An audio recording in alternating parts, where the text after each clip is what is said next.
kan kita tahu juga ya Pak Andi bahwa e-commerce di Indonesia itu berkembangnya sangat-sangat masif begitu ya Pak ya. Nah, kebutuhan terhadap pergudangan modern ini tentunya semakin besar. Nah, bagaimana sih dari Intramega Global sendiri, ini apakah ada strateginya untuk menangkap peluang-peluang ini? Ya, pastinya. Karena e-commerce itu kan menuntut kecepatan, tapi juga ketepatan. Kita harus mengirim barang secara tepat dan cepat. Itu yang ditawarkan oleh e-commerce ya ke konsumennya. Jadi gudang tradisional itu belum tentu bisa melakukan hal tersebut.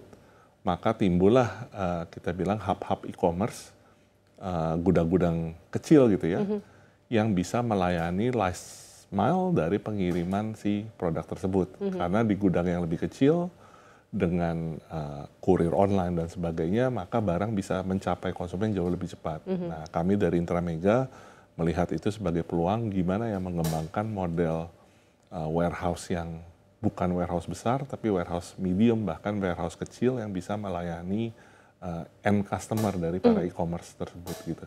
Oke, jadi memang berbeda gitu ya strateginya justru ke warehouse yang medium dan juga yang kecil. Nah, tapi kalau misalnya boleh tahu Pak, dengan adanya perkembangan e-commerce ini, dengan warehouse-warehouse yang berukuran medium hingga kecil itu, banyaknya di mana sih Pak? Apakah masih di Pulau Jawa atau bagaimana? Sebenarnya kan e-commerce itu harusnya kita punya warehouse yang dekat dengan konsumen. Betul.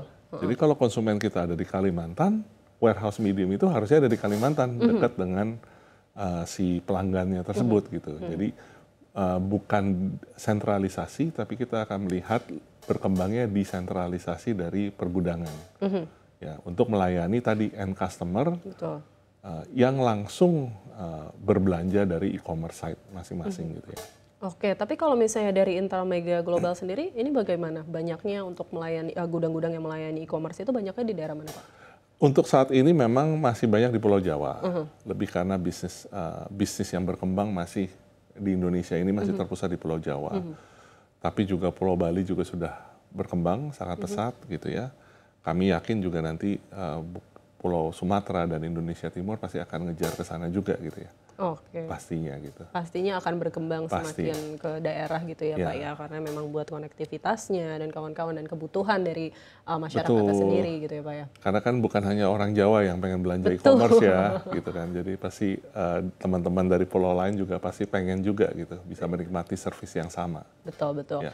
Nah, ini selanjutnya Pak, ini bagaimana mungkin dari perusahaan menjaga keseimbangan antara efisiensi operasional dan juga investasi teknologi yang mungkin kita tahu terus berkembang juga, mengingat infrastruktur digital juga kan sebenarnya membutuhkan biaya yang tidak sedikit gitu ya Pak ya, atau bisa dibilang cukup besar.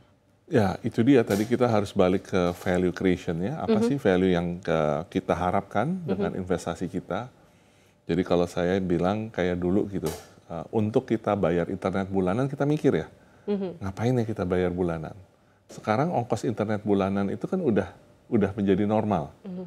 Tapi apa? Karena kita menerima benefit dari internet bulanan itu. Sama halnya dengan di pergudangan, kalau kita bisa menaikkan produktivitas sehingga dalam beberapa tahun balik modal gitu dari investasi kita, pastinya semua pengusaha pasti mau gitu, berlomba-lomba lah modernisasi operasinya gitu. Oke.